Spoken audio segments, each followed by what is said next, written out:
میں عرض کرتا ہوں، ایک علاقے میں جماعت گئی، ایک علاقے میں جماعت گئی، جماعت آتی رہتی ہے سال بھر. جماعت پہنچی، دوپہر کا وقت، آ گئے گاؤں والے کہ جی کھانا لا رہے. کھانا کھانا کہ نہیں بھائی کھانا نہیں. کہ جی کیوں نہیں، کھانا کھا لو، دوپہر کا وقت ہو رہا. ابھی جماعت پہنچی بھوکے پیاسے، کہ بھائی نہیں کھانا نہیں ہے، رمضان ہے رمضان. اللہ کیسے غم افسوس کی بات. لوگ سمجھتے ہیں تبلیغ میں نکلے رمضان میں کوئی قرآن سنا دے. اس نے کہا کہ رمضان ہے رمضان، رمضان اجازت نہیں دیتا کچھ کھانے کی. سنو سنو قصہ جماعت نے سنایا آگے. وہ گاؤں والے سمجھے رمضان ان کا امیر کا نام ہے. کہ جی وہ ہمارے امیر صاحب سے ہم پوچھ لیں گے. اتنی مجھے جہالت ہے، اتنی مجھے جہالت ہے. انہوں نے کہا رمضان اجازت نہیں دیتا کھانے پینے کی. کیا رمضان سے ہم پوچھ لیں گے آنے دو امیر صاحب کو کہ نہیں یہ روزہ ہے، فرض ہے. آپ سب روزے سے، ہم سب روزے سے.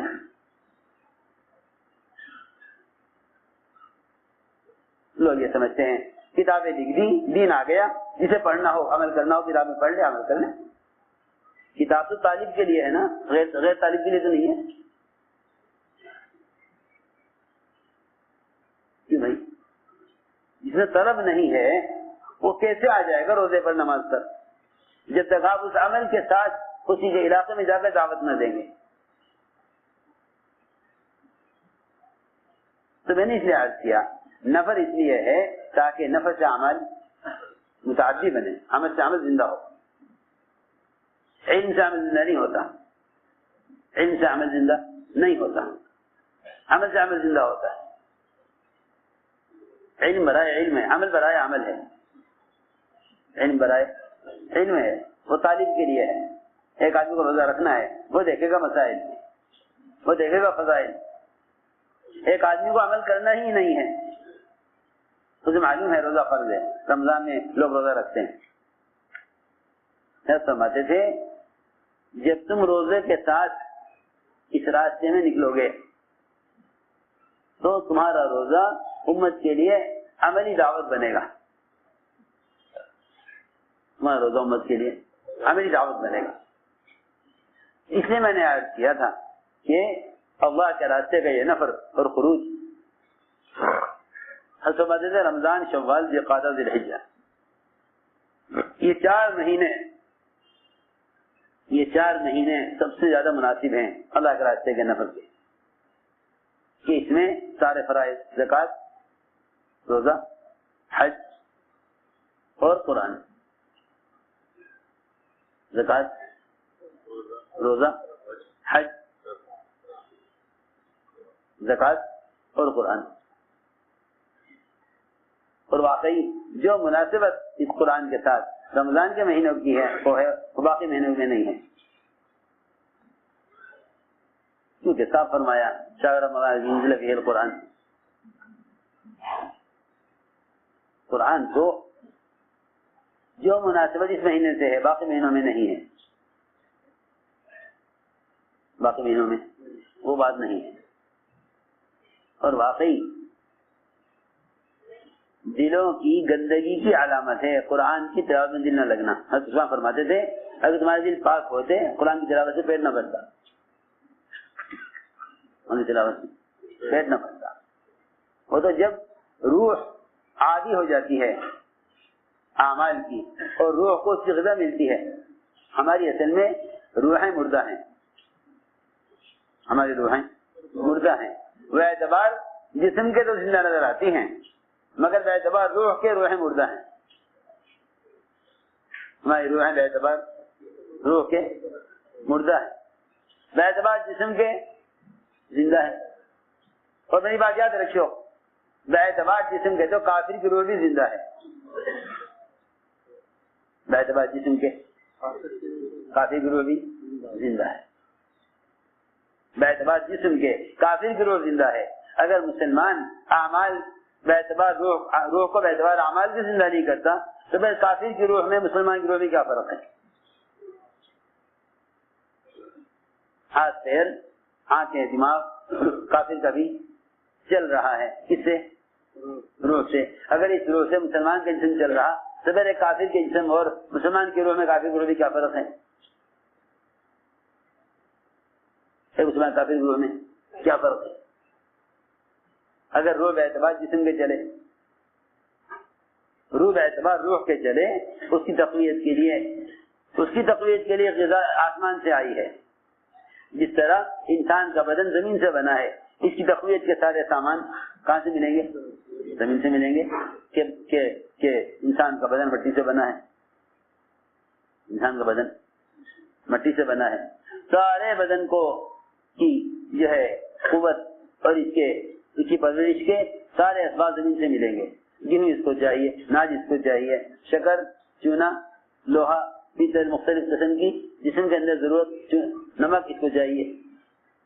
سارے عناصر اور سارے اجزاء انسان کے جسم کو زمین سے چاہیے. انسان کے جسم کو یہ مر رہا کہ شوگر کم ہو گئی، یہ مر رہا کہ اس میں وٹامن سی ڈی ختم ہو گئی. یہ حال یہ جسم کا ہے. اسی طرح روح مرتی ہے، اسی طرح روح مرتی ہے. ہم سمجھتے ہیں میری روح زندہ ہے کہ میں زندہ ہوں. نہیں، ایسی روح تو کافر کے پاس بھی ہے، ایسی روح تو کافر کے پاس بھی ہے. روح سے بدن کا حرکت میں رہنا روح کا زندہ ہونا نہیں ہے، بلکہ روح سے عبادات میں آگے بڑھنا یہ روح کا زندہ ہونا ہے. لوگ روح کو غذا نہیں دیتے. لوگ روح کو غذا، جس طرح بدن کو بنانے کے لیے زمین سے بدن کی غذا نکلتی ہے، اس طرح روح بھی آسمان سے بھی غذا لے کر آئی ہے. روح بھی آسمان سے بھی غذا لے کر آئی، روح بھی آسمان سے غذا لے کر آئی.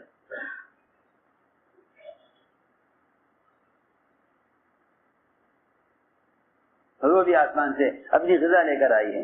ذکر و تلاوت، عبادت، یہ سب روح کی غذا ہیں، یہ سب روح کی غذا ہے. ہم سوچتے ہیں یہ کھایا یا نہیں کھایا. ڈاکٹر کہے گا یہ کھانا ہے آپ کو زیادہ، کیا آپ کے بدن میں اس کی ضرورت ہے؟ لیکن روح کے اعتبار سے کوئی سوچتا نہیں کہ روح کو میں نے کیا غذا دی. آج شوگر والوں کی جیب میں مٹھائی ہوتی ہے. کیوں؟ اچانک شوگر گرنے لگی تو مٹھائی کھانی پڑے گی. جی ہاں، ہارٹ اٹیک بھی ہو سکتا ہے، دماغی رگ بھی پھٹ سکتی ہے، خدا جانے کیا کیا خطرات ہیں. روح اس سے کہیں زیادہ نازک چیز ہے، اس کی غذا کا کوئی اہتمام نہیں ہے. اسے میں نے عرض کیا قرآن کی تلاوت کو بڑھاؤ.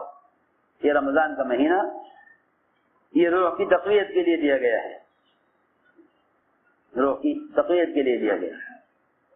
حضرت علی فرماتے تھے کہ سمی بھی شوق، قرآن کی تلاوت کے بارے میں کیا؟ سمی بھی شوق، سنو غور سے، سمی بھی شوق. فمی بھی شوق کیا مطلب؟ فمی بھی شوق کا فم کہتے ہیں منہ کو، فم کہتے ہیں عربی میں منہ کو. فمی میرا منہ، فمی میرا منہ، بشوق کہ میرے منہ کا شوق، میرے منہ کا شوق. کسی کو اپنی زبان کی جذخاروں میں اچار اچھا لگے، کسی کو چٹنی اچھی لگے، کسی کو میٹھا زیادہ اچھا لگے، کسی کو نمکین زیادہ اچھا لگے. ہائے ہائے، یہ منہ کا شوق نہیں ہے، یہ منہ کا شوق نہیں ہے. فمی بھی شوق، میرے منہ کا شوق. تو یہ فمی بھی شوق جو ہے اس کا ترجمہ ہوا میرے منہ کا شوق. اور یہ شارٹ ہے کہے گا، یہ کیا ہے؟ کیا کہتے ہیں اس کو؟ شارٹ کہ بھائی یہی کہتے ہیں نا، مخفف، عربی میں کہتے ہیں مخفف. یہ پورے قرآن کا مخفف ہے. پورے قرآن کا شارٹ. فا سے سورہ فاتحہ، میم سے سورہ مائدہ، یا سے سورہ یونس، با سے بنی اسرائیل، شین سے سورہ شعراء، واو سے والصافات، قاف سے سورہ قاف. یہاں سورہ قاف سے لے کے سورہ ناس. روزانہ قرآن کی تلاوت کا یہ معمول بنا لو. سورہ فاتحہ سے لے کر پڑھو سورہ مائدہ تک ایک دن، اگلے دن سورہ مائدہ سے سورہ یونس تک. سمجھے نہیں؟ کہاں تمہارے ماسٹر صاحب، تم نے سارا دماغ لگا دیا حساب میں اور دنیا کی چیزوں، اب سمجھ نہیں آ رہی. فاتحہ سورہ فاتحہ، فاتحہ سے لے کر مائدہ تک، اور مائدہ سے لے کر سورہ یونس تک. یہ ہو گیا فمی. آگے بھی شوق. با سے بنی اسرائیل، شین سے سورہ شعراء، آگے واو والصافات، اس کے آگے قاف سورہ قاف، اور سورہ قاف سے لے کر آخر قرآن تک سورہ ناس. کتنے ہو گئے؟ 7 ہو گئے نا. یہ 7 منزلیں ہو گئی. یہ معمول بنا لو، مگر ہے نہیں شو. ہائے ہائے، رمضان میں دیکھا ایک صاحب کو اخبار دیکھ رہے. میں نے کہا یہ رمضان میں اخبار دیکھ رہا. اس سے زیادہ نقصان میں کون تاجر ہوگا جس کی دکان سے لوگ گاہک آ کے گزر جانے بیٹھا اخبار دیکھتا رہے.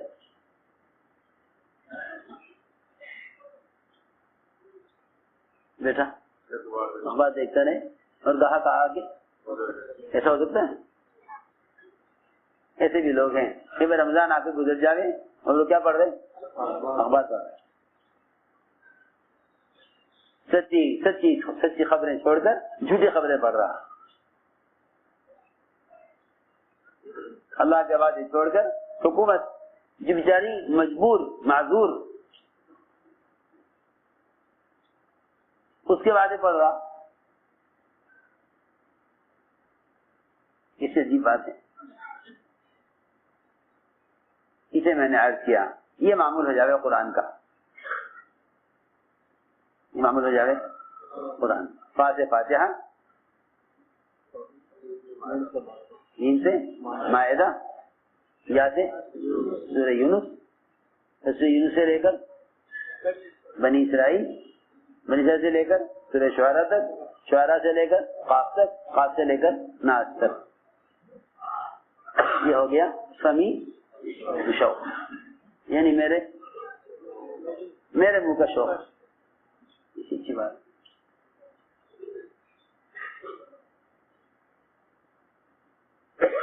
اس لیے کہا کہ تم قرآن کو لے کر نکلو اللہ کے راستے میں.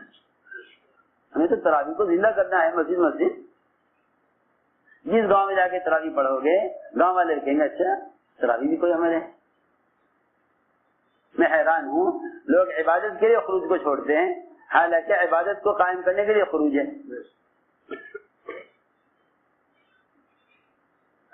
کوئی ہے ایسا آدمی جو کھانے پینے عیش آرام کے لیے دکان چھوڑ دے؟ دکان تو اسی لیے تاکہ یہ سارے حاجتیں اور خواہشات پوری ہوں. پوچھنے کی بات ہے. اس لیے میرے دوستوں عزیزوں عزم کرو کہ ہمیں اس مہینے کو وصول کرنا ہے اور رمضان میں نکلو اللہ کے راستے میں. کتنے موقع صحابہ کے ایسے ہیں، کتنے موقع سیرت میں ملیں گے کہ صحابہ رمضان میں اللہ کے راستے میں نکلے. پوچھا ارے دیکھو تو صحیح افطار کا وقت ہو گیا یا نہیں؟ کہ ہاں بھائی ہو گیا افطار کا وقت. پلاؤ پانی لاؤ. پانی لایا گیا. ایک کے پاس پانی آیا، دوسرے نے دیکھا کہہ رہے اسے پلا دو اسے پلا دو. وہاں گئے لگا نہیں وہ آگے پڑا ہے، وہ دیکھ رہا اسے پلا دو. اس کے بعد پہنچے اس کی روح نکل گئی. دوسرے والے پاس واپس آئے اس کی بھی روح نکل گئی. تیسرے کے پاس واپس آئے اس کی بھی روح نکل گئی. پانی اپنی جگہ رہ گیا. اور تینوں صحابہ رمضان میں روزے میں شہید.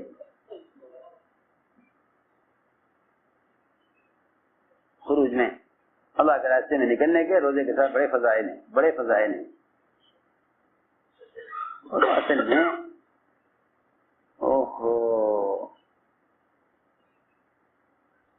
عمل کے ساتھ جو مجاہدہ ہے وہ خروج کے ساتھ ہے.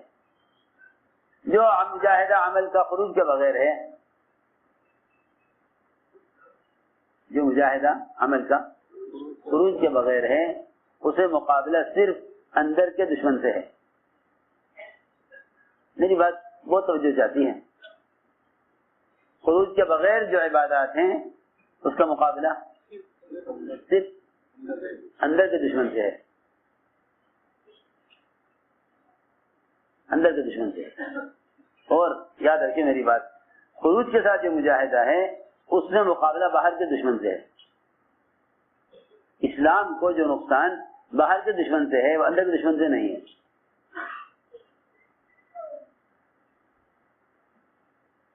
ہمارے بہت توجہ چاہتی ہے. جتنا باطل ہے وہ مسلمانوں کے اسلام میں اس لیے نقصان پیدا کر رہا اور اس لیے اس میں کامیاب ہو رہا کہ مسلمان عمل کو لے کر خروج میں نہیں ہے، عمل کو لے کر خروج میں نہیں. یہ سمجھتا ہے کہ بیٹھ کر عمل کرنا کافی ہے. اور واقع بتاتا ہوں آپ کو کہ بیٹھ کر جو عمل کرے گا اس عمل کے مقابلے میں اگر باطل آئے گا تو یہ عمل کو قانون کے اعتبار سے چھوڑ دے گا. دفتر کا ٹائم یہ دے دیا، اس میں روزہ مشکل ہے. پردے کا یہ حکم آ گیا اس ملک میں، پردہ میں ہم نہیں کر سکتے کہ قانون آ گیا. فرماتے تھے جس عمل کی تم دعوت نہیں دو گے اس عمل کے کرنے میں قانون سے مجبور ہو جاؤ گے. ہماری بات سمجھے؟ جس عمل کی تم دعوت نہیں دو گے اس عمل میں قانون کے سامنے مجبور ہو جاؤ گے. ہم کیا کر سکیں؟ قانون ہی ہے. اس لیے یاد کر رہا کہ عمل کو لے کر پھرو ہر فریضے کے ساتھ، حج کے ساتھ بھی، روزے کے ساتھ بھی، نماز کے ساتھ بھی، زکوٰۃ کے ساتھ بھی، ہر عمل کو لے کر پھرو. ہمارے ایک بزرگ تھے،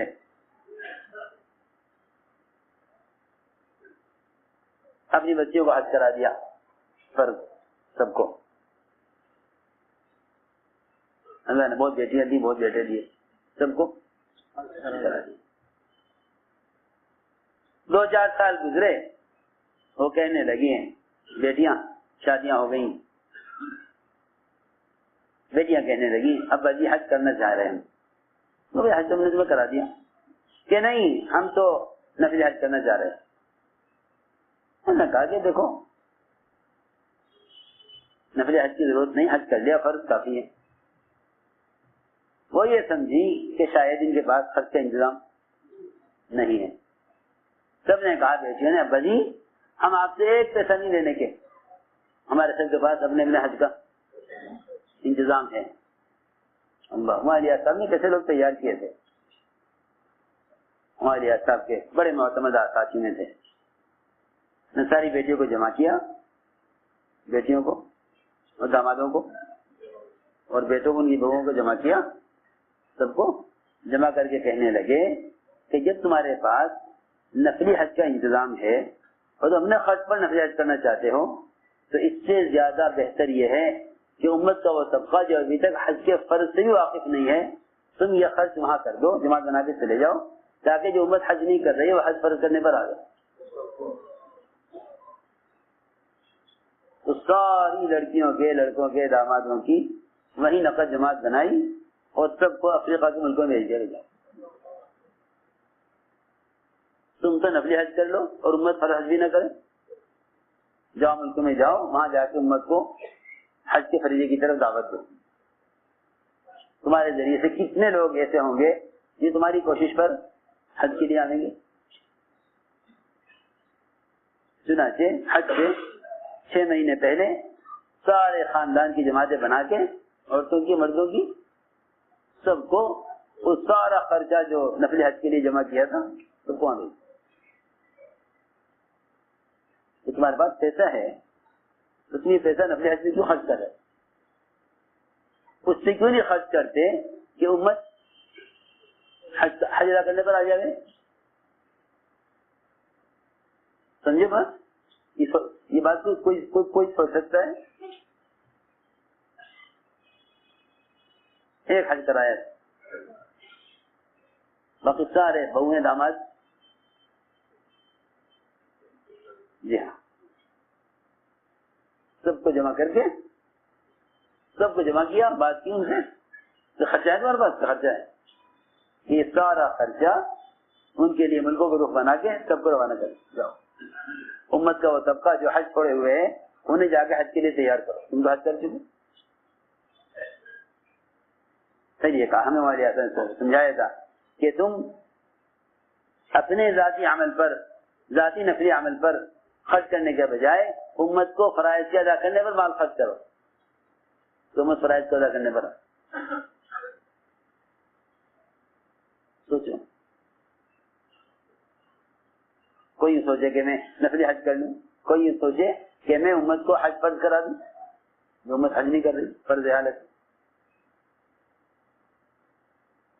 اگر نفلی حج کرتے تو انہیں ایک حج کا ثواب ملتا. اگر اللہ کے راستے میں نہیں کرتے دو حج کے لیے تیار کرتے تو کتنے حجوں کا ثواب ملتا؟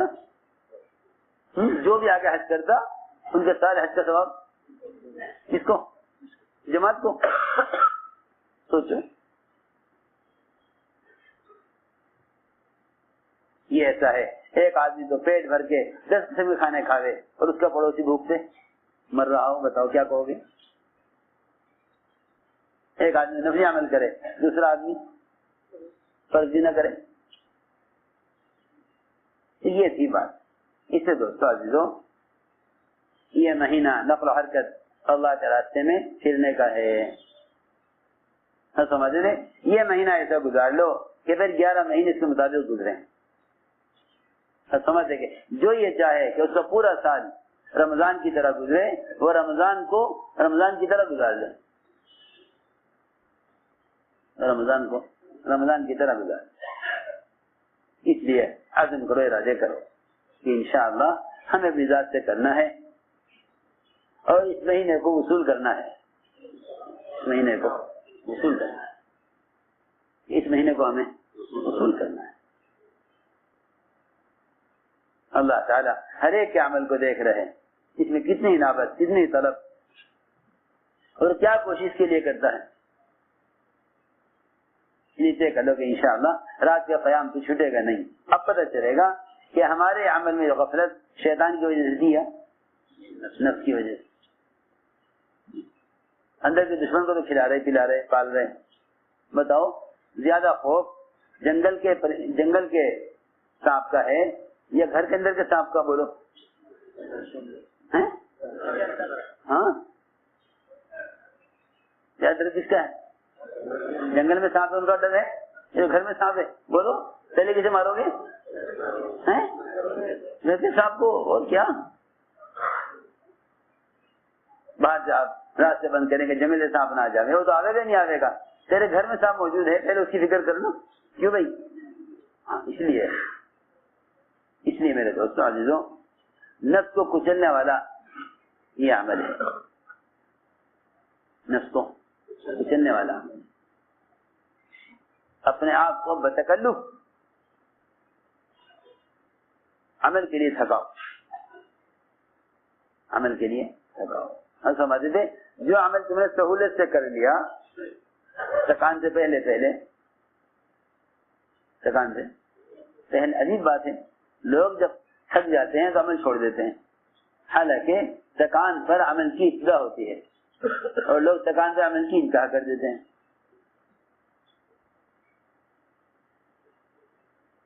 میری بات سمجھے نہیں؟ بہت مشکل ہے، بہت آسان ہے انشاءاللہ اگر توجہ سنو.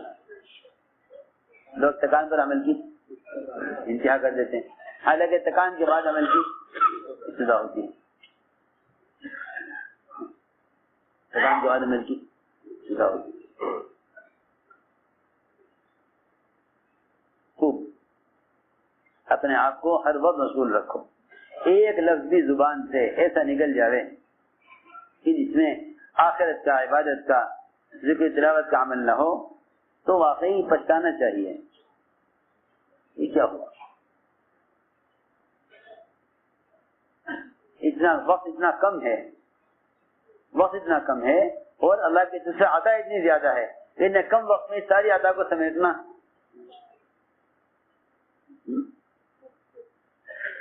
ایک دکان ہو، ایک دکان میں مالک ہو، 10 گاہک آ جانے ایک ساتھ، بتاؤ کیا کرتا ہے؟ 10 کے 10 کو مشغول کر دیتا ہے. اسے کپڑا دکھلا رہے گا، اسے قلم دکھلا رہا ہوگا، اسے سامان یہ دیکھو جی یہ دیکھو، سب کو چاہے گا مشغول کر دوں، کوئی واپس نہیں چلا جائے گا. تو واپس یہ دیکھ کر کے دکان میں رشے سب کو مشغول کر دے گا. کسی ہاتھ میں دیکھے آپ یہ دیکھو، آپ یہ دیکھو، آپ یہ دیکھو، کوئی ایک گاہک بھی واپس نہیں چلا جائے گا. ہم یہ سوچتے ہیں یہ عمل چھوڑ دو، یہ عمل کر دو، یہ عمل چھوڑ دو، یہ عمل کر دو. سارے عمل کیسے کروں؟ وہ تو اپنی دنیا کے لیے سب کو مشغول کر لے اور ہم عبادت کے ایک عمل کو کر کے دوسرے کو چھوڑ دیں.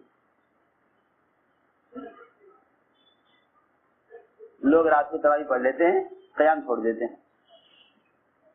حضرت فرماتے تھے کہ جس تراویح کی وجہ سے تم رات کا قیام چھوڑ دیتے ہو، یہ رات کا قیام تراویح سے افضل ہے. رات کا قیام تراویح سے افضل ہے. تراویح میں تھک گئے اور تہجد چھوٹ گئی. جی ہاں، عام طور سے ہوتا ہے. اور تراویح پڑھ کے سجانے کب تک؟ عین وقت اٹھیں گے، 2 لقمے کھا لیں گے جلدی سے اور روزہ رکھ لیں گے. حضرت فرماتے ہیں جس تہجد چھوڑ کر سو رہے ہو وہ تہجد افضل ہے تراویح سے. جی ہاں، اور لوگ تراویح میں تھک جائیں اور تہجد چھوڑ دیں. اس لیے کہہ رہا ہوں کہ ہر طرف سے اعمال بکھرے ہوئے ہیں، انہیں سمیٹنا ہے. یہ بھی لے لوں، یہ بھی لے لوں، یہ بھی لے لوں. اور اللہ تعالیٰ اس انابت و طلب کو دیکھ کر سب کچھ دے دیتے ہیں. جس آدمی سے طلب کے ساتھ عمل فوت ہو جائے اللہ اسے اجر بھی دے دیتے ہیں. اللہ اس کو سمجھ کا اجر دے دیتے ہیں، بشرطے کہ اس کے اندر طلب اور کوشش ہے.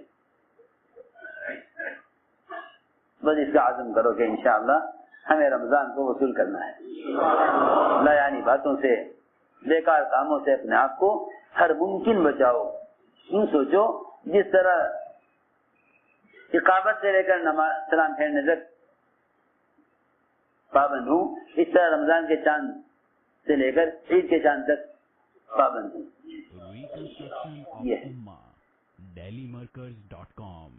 عزم کرو کہ انشاءاللہ ہم اپنے عمل کو لے کر پھریں گے. رمضان میں خروج کو بڑھاؤ. رمضان میں خروج، مصر والوں نے بتلایا کہ ان کے ہاں رمضان کے مہینے میں ایک مسجد سے 200 جماعتیں سیر روزہ کی نکل جاتی ہیں. ایک مسجد سے 200 جماعتیں رمضان میں، کم سے کم 70 جماعتیں ایک مسجد سے نکل جاتی ہیں. سیر روزہ 70 جماعتیں ایک مسجد سے، کم سے کم، زیادہ سے زیادہ 200 جماعتیں ماہانہ سیر روزہ.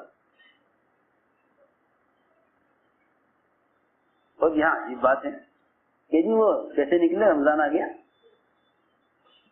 رمضان تو نکلنے کے لیے آیا تھا، رمضان تو نکلنے کے لیے آیا تھا. ہمیں صحابہ کی زندگی میں کوئی موقع ملتا نہیں، دکھ کا یا بیماری کا، غم کا یا خوشی کا، قرض کا یا لاکھوں روپے کے ہوتے ہوئے، رمضان کا یا شوال کا، کوئی موقع ایسا ملتا نہیں جس میں صحابہ اللہ کے راستے میں نہ نکلے ہوں. کوئی موقع نہیں، کوئی موقع نہیں.